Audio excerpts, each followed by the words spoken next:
거룩한 주일에 주예전에 나오신 여러분들 위해 하나님의 크신 은혜와 복이 임하시기를 주님의 이름으로 축원합니다. 오늘 여러분과 함께 나눌 말씀의 제목은 주일 지키기, 이 세 번째 시간으로 우리 기쁨과 감격 회복이라는 제목으로 함께 은혜를 나누고자 합니다. 기쁨과 감격 회복. 나는 오늘 주일을 지키기 위해서 예배하러 교회에 오면서 기쁨과 감격이 있으신지요? 혹시 아무런 느낌 없이 그냥 무거운 몸을 이끌고 억지로 오신 분은 없으십니까? 오늘 말씀은 우리가 교회에 와서 예배드리며 주일을 지킬 때 어떤 마음의 자세를 가지고 또 어떤 마음의 그런 제사를 드리겠다는 마음으로 우리가 주님 앞에 나왔는지 여러분 내 자신을 이렇게 한번 돌아보기를 원합니다. 여러분 정말 어떤 마음을 가질 것인가를 여러분 그 답부터 말씀드린다면 우리에게 기쁨과 감격이 있어야 합니다. 여러분 그러므로 오늘 말씀의 제목 기쁨과 감격의 제목이란 말씀으로 은혜를 나누시기를 주님의 이름으로 축원합니다. 오늘 말씀을 보면 다윗이 성전에 올라가며 부르는 노래입니다. 이 시를 지었는데 자신을 1인칭으로 하고 그리고 예루살렘을 2인칭으로 하는 이런 대화 형식을 사용하고 있습니다. 예루살렘아 너는 이라고 하며 마치 대화하듯이 이 시를 썼습니다. 그 내용을 자세히 보시기 바랍니다. 먼저 1절을 보시면 성전에 올라가는 자의 마음 자세가 나옵니다. 성전에 올라갈 때 어떤 마음 자세를 가져야 할까요? 우리 1절 말씀 함께 읽겠습니다. 시작. 사람이 내게 말하기를 여호와의 집에 올라가자 할 때 내가 기뻐하였도다. 아멘. 여호와의 집에 올라가자고 할 때 기뻐했다는 것입니다. 여러분 기억하십니까? 다윗이 그 성막으로 하나님의 언약궤를 옮기면서 얼마나 그 기뻐했는지 모릅니다. 언약궤를 메고 올 때 너무 좋아서 덩실덩실 춤을 추면서 그 하체가 드러날 정도로 그렇게 기쁨에 춤을 추었습니다. 사랑하는 성도들이여, 주일을 지키기 위해 교회 예배 드리러 오실 때 여러분에게도 이런 그 마음이 필요합니다. 그것은 여러분 기대감으로 그 기대감을 표현하는 것입니다. 내가 지금 하나님의 전을 방문한다는 이 기대와 충만한 기쁨이 있어야 하는 것입니다.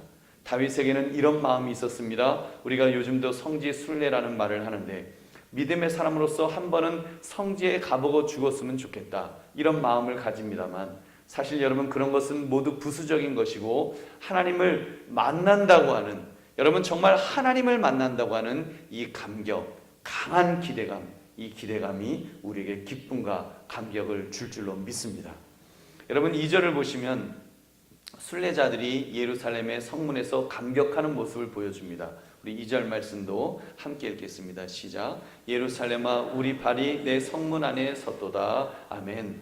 순례자의 감격이 여러분 다윗의 감격을 여러분 느낄 수가 있으십니까?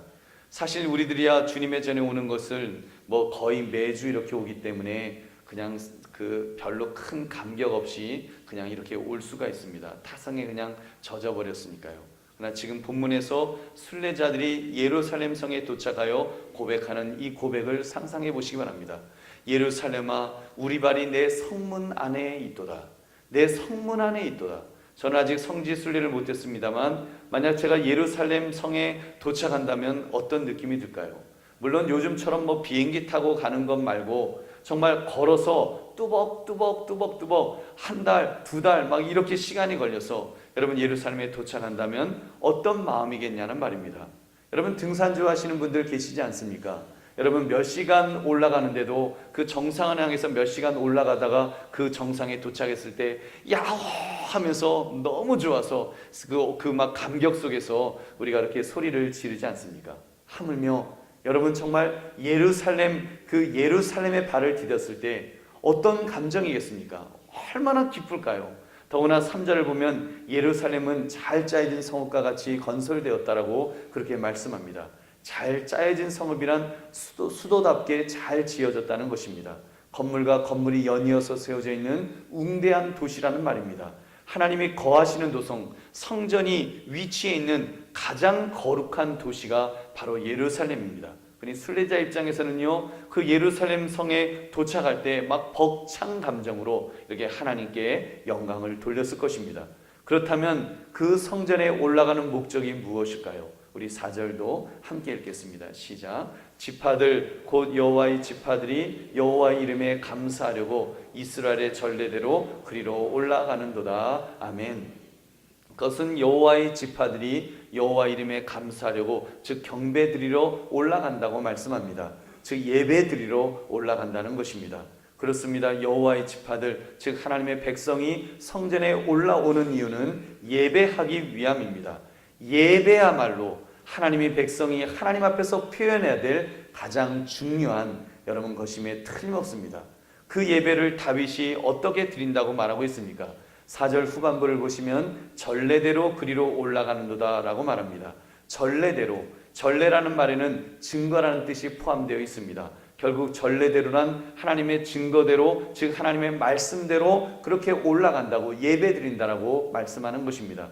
예수님도 말씀하셨습니다. 하나님께 예배를 드릴 때는 영과 진리로 예배할지니라 그렇게 말씀하셨습니다. 영적으로 예배해야 된다는 것입니다. 그리고 동시에 진리로 하나님의 말씀에 따라 예배해야 된다라고 말씀합니다. 여러분 그런 면에서 예배는 함부로 드릴 수 있는 것이 아닙니다. 내 마음대로 내 느낌대로 자의로 인위적으로 그렇게 드릴 수 있는 것이 아닙니다. 어떻게 해서든지 하나님의 말씀을 따라서 하나님의 뜻대로 드리되 영적인 예배가 되도록 성령의 기름 부으신 은혜가 되도록 열심을 다해야 할 것입니다. 여러분 그리고 그 성전에는 무엇이 있다고 말씀합니까? 우리 5절 말씀 함께 읽겠습니다. 시작. 거기에 심판의 보좌를 두셨으니 곧 다윗의 집의 보좌로다. 아멘. 심판의 보좌가 있다. 이 말씀은 예루살렘에는 율법을 둔 성소가 있고 그 율법을 토대로 하는 하나님의 공의의 통치가 있다는 말씀입니다. 여러분 저는 이 말씀을 읽으면서 이렇게 깜짝 놀랐습니다. 알고는 있는 말씀이지만 미처 진지하게 깨닫지 못했던 진리가 다시 한번 깨달아졌습니다. 그것은 예루살렘에 심판의 보좌를 두셨다는 것입니다. 심판의 보좌에는 누가 계실까요? 여러분 요한계시록 20장 11절을 보면 백보자 심판에 관한 말씀이 나옵니다. 또 내가 크고 흰 보좌와 그 위에 앉으신 이를 보니 그 하나님께서 생명책을 따라 심판하신다라고 성경은 말씀합니다. 즉 예수 그리스도가 심판주로 계시는 줄로 믿습니다. 여러분 그곳에는 우리 주님이 심판주로 계시는 것입니다. 그리고 마지막으로 6절부터 마지막 절까지 보면 그곳에서 평안에 관한 말씀을 이렇게 담고 있습니다. 우리 6절부터 9절 말씀 함께 읽겠습니다. 시작. 예루살렘을 위하여 평안을 구하라. 예루살렘을 사랑하는 자는 형통하리로다. 내 성 안에는 평안이 있고 내 궁중에는 형통함이 있을지어다. 내가 내 형제와 친구를 위하여 이제 말하리니 내 가운데에 평안이 있을지어다. 여호와 우리 하나님의 집을 위하여 내가 너를 위하여 복을 구하리로다. 아멘. 예루살렘을 위하여 무엇을 구하라고요? 평안을 구하라고 했습니다. 그리하면 형통하리라. 평안이 있고 형통함이 있을지어다. 평안이 있을지어다. 여러분 예루살렘이라는 이름 뜻이 원래 평안을 의미합니다. 직역하면 살렘을 소유한 곳이란 뜻입니다. 살렘이란 평화, 평강, 평안을 뜻하는 단어입니다. 그래서 그 거룩한 도성 예루살렘에는 평안이 있습니다. 완전한 평안이 그곳에 있다는 것입니다. 여러분 우리 신앙생활의 궁극적인 도달점이 바로 이 평안이 아닐까요? 완전한 평안 말입니다. 여러분 하나님의 임재의 최종적 결과는 바로 이 평안인 것입니다. 하나님이 계신데 어떻게 평안하지 않을 수가 있겠습니까? 설령 풍랑 속에 있다 할지라도 하나님이 함께 계신 사람은 결국 흔들리지 않는 법입니다. 완전한 평안을 누리게 될 줄로 믿습니다. 사랑하는 성도들이여 지금 말씀을 통해 예루살렘에 올라갔던 순례자들의 고백을 들었습니다. 특히 다윗 왕이 예루살렘 성전에서 하나님을 예배하며 어떤 하나님으로 바라보았는가, 어떠한 은혜를 받았는가를 우리는 살펴보았습니다. 그의 감격이 여러분 느껴지십니까? 성전의 첫 발을 턱 내디디면서 아버지 집에 왔습니다. 제가 지금 이제 하나님 아버지의 임재를 경험하기 원합니다 하는 그의 마음이 여러분 느껴지십니까? 아무개야 왔니? 오늘하고 고생 많았다. 내가 너의 수고를 모두 안다. 내가 너에게 힘을 주겠다. 내가 너와 함께 하겠다. 너의 제사를 내가 아름답게 받겠다.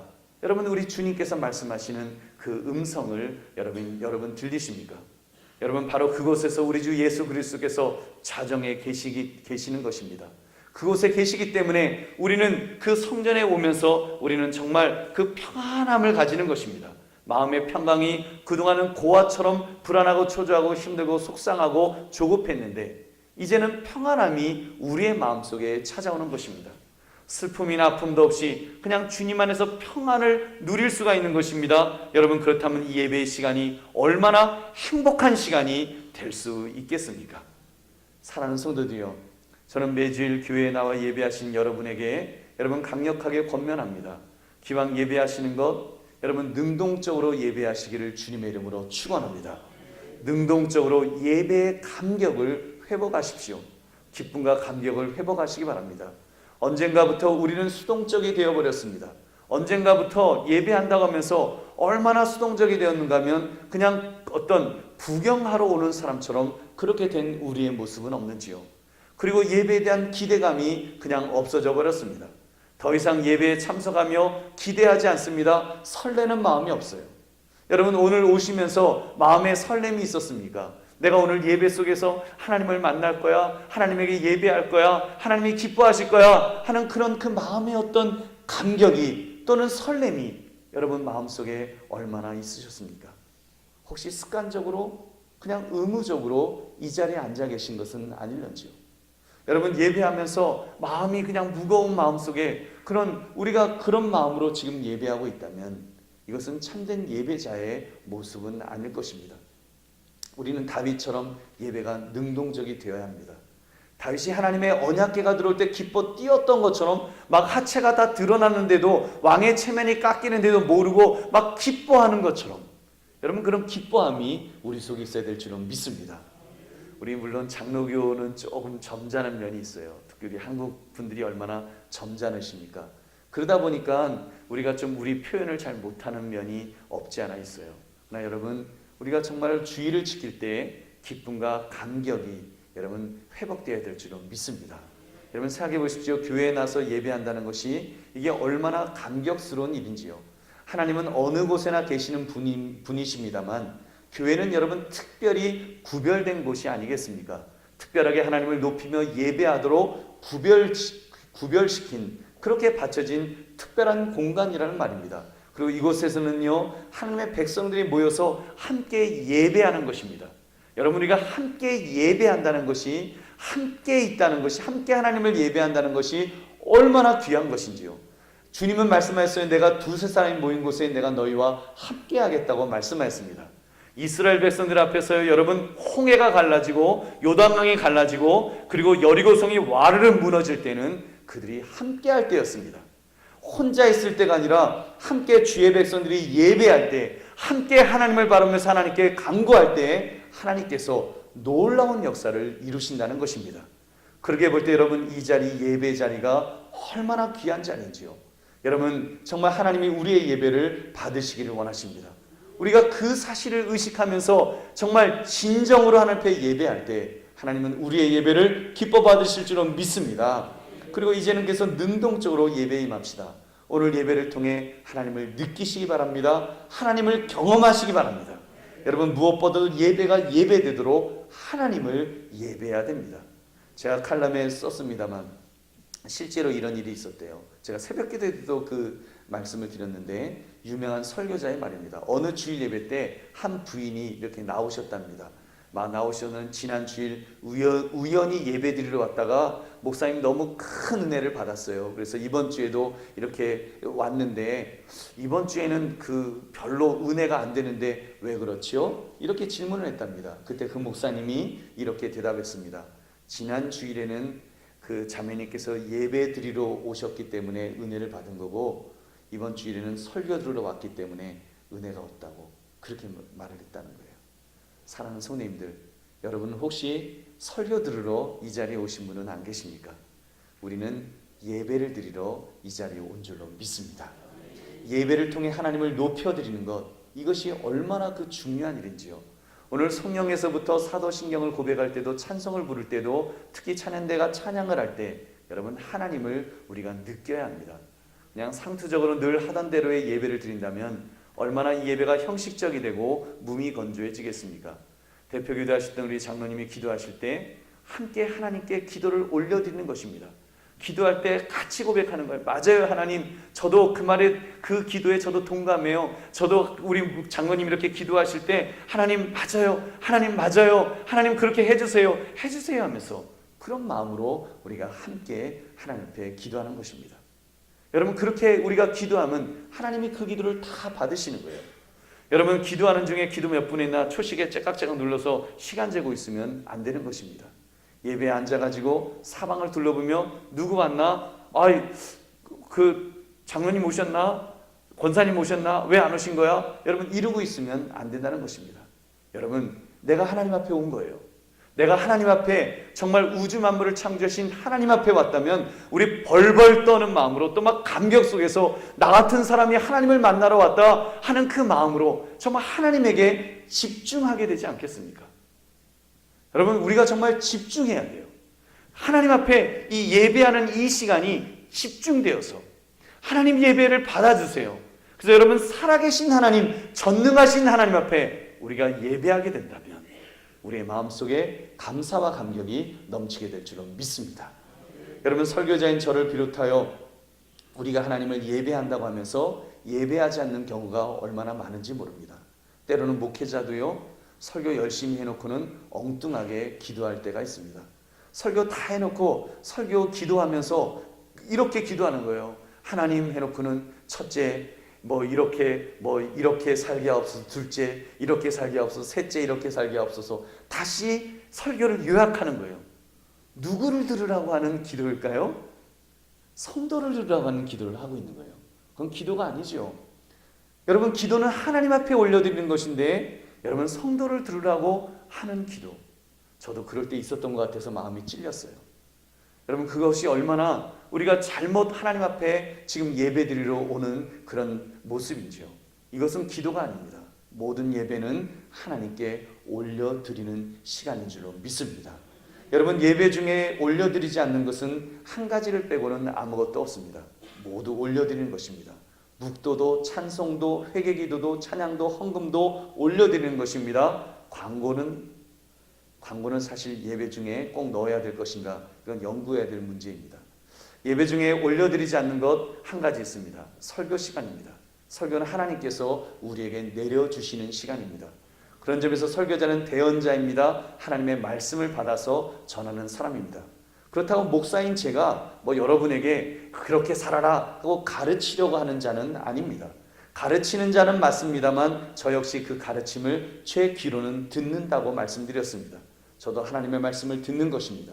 어떤 때는요, 여러분보다 10배, 100배 더 마음에 찔림이 있을 때가 있어요. 하나님, 저도 그렇게 못 사는데 제가 어떻게 이런 말씀을 전할 수가 있어요. 막 찔리면서 말씀을 전하는 것입니다. 함께 듣는 거예요. 주의 말씀이기 때문에, 주의 말씀을 그 위에서 내려오는 말씀을 듣는 시간이기 때문에 그 말씀을 아멘으로 받아들이는 것입니다. 그러므로 여러분, 모든 예배의 순서마다 정말 능동적으로 참여합시다. 찬양대가 찬양할 때도 함께 마음을 담아 올려드리는 것입니다. 찬양대도 찬양을 할 때 음악 실력으로 찬양하는 것이 아니지요. 우리 지휘자 집사님께서 한빛지에 소개해 주신 내용인데, 신앙이 없는 성악 전공자가 성가곡을 부를 수는 있지만 찬송을 할 수는 없다. 찬송은 구원받은 하나님의 백성만이 할 수 있는 것이다 라는 그런 글을 소개시켜 주셨는데, 굉장히 제가 도전을 받았습니다. 저런 지휘자님께 또 받는 우리 찬양대는 하나님만을 높여드리는 찬양대인 줄로 믿습니다. 우리 일부 예배 때 드리는 시온 찬양대는 다 준비된 분들이, 그 연세 많으신 분들이 하나님 앞에 찬양하니까, 그 샤론 찬양대도 마찬가지고 아가페 찬양대 다 정말 하나님을 높여드리는, 하나님을 찬양하는 그런 찬양대인 줄로 믿습니다. 그리고 오늘 예배 중 설교 직후에 세례식을 하고 그리고 성찬식을 합니다. 오늘 세례를 받으시는 두 분, 이미 세례를 받으신 분들도 여러분 앉아 계시지만, 이 세례식을 통해서 내가 받은 세례를 다시 한번 되새기는 것입니다. 세례를 받으면 나의 옛사람이 죽고 이제 다시 살아났다, 나는 새로운 피조물이 된 것이다, 이 확신을 가지는 것입니다. 그럴 때 여러분, 이 예배가 정말 은혜가 넘치는 예배가 되는 것입니다. 그리고 성찬을 받으면서 2000년 전에 예수님이 집례하셨던 최초의 그 성찬을 여러분 한번 느껴보시기 바랍니다. 점점 어두워지는 밤에 예수님이 앉아 계세요. 12제자들이 있습니다. 예수님께서 그들에게 떡을 떼시면서 이것은 내 몸이니 이것을 기념하라. 또 잔을 부어주시면서 포도주를 부어주시면서 이것은 내 피니 너희들 이것을 기념하라. 예수님 말씀하시는 그 음성을 듣는 거예요. 그리고 예수님 그 말씀 다 하신 후에 그 성찬식이 끝나신 다음에 체포되시고 그리고 붙들리셨습니다. 그래서 이제는 그 갖은 고문을 당하시면서 갖은 고초 속에 십자가에서 죽으셨던 그 예수님의 모습, 우리는 거기서 감격하는 거예요. 아, 바로 이거였구나. 예수님께서 십자가에서 이렇게 죽으시기 위해서 이것은 내 몸이다, 이것은 내 피다라고 말씀하셨구나. 그것을 느끼는 것입니다. 그리고 그 떡을 먹으면서 그 잔을 먹으면서 그 포도주를 마시면서 예수님을 경험하는 거예요. 그 떡이 내 몸속에 들어가면서 포도주가 내 몸속에 들어가면서 주님, 내가 주님 안에 있고 주님이 내 안에 계시군요. 그것을 경험하는 것입니다. 그러면서 여러분 정말 주님 안에서 우리가 평안을 누릴 때 여러분 얼마나 그 속에 감격이 있겠습니까? 특별히 여러분 아버지의 집에 온 자답게 평안을 여러분 누리시기를 바랍니다. 정말 평안이 있어야 돼요. 세상에서 아무리 힘들게 살았더라도 아버지의 집에 와서는 다 내려놓는 것입니다. 그리고 쉬는 거예요.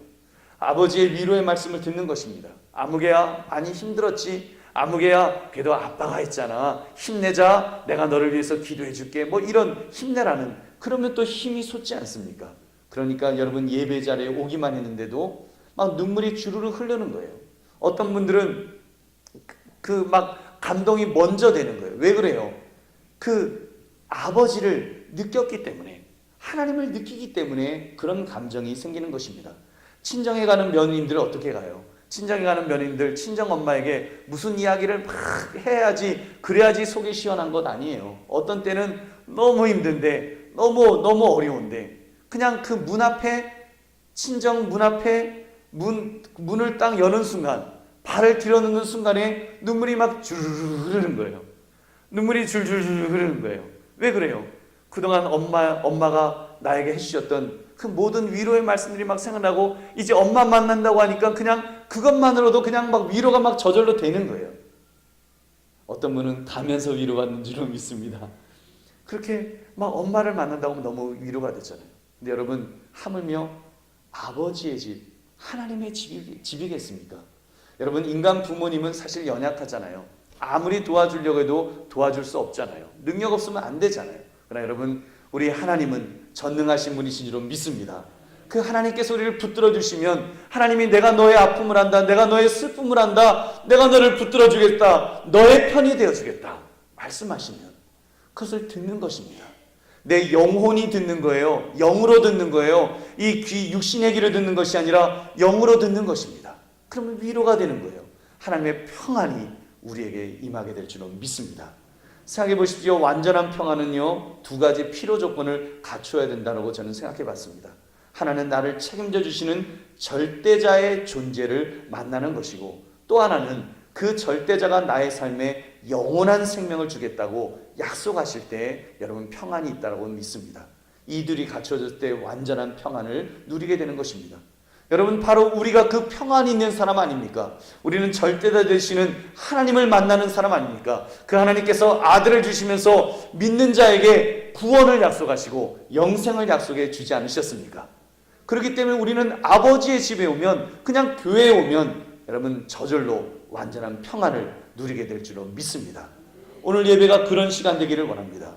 여러분, 매주 예배 드리실 때마다 정말 교회에 올 때 내가 아버지의 집에 오는 것만으로도 그렇게 막 그 감동이 되고, 그리고 정말 은혜가 되고 하나님의 위로를 체험하는 그런 인도하심이 저와 여러분에게 있어지기를 바랍니다. 그러면 여러분, 우리가 예배마다 정말 우리에게 완전한 평안을 주시는 하나님의 은혜 속에서 위로받고 힘을 얻으시며 기쁨과 감격이 회복되시기를 주님의 이름으로 축원합니다. 우리 기도하겠습니다.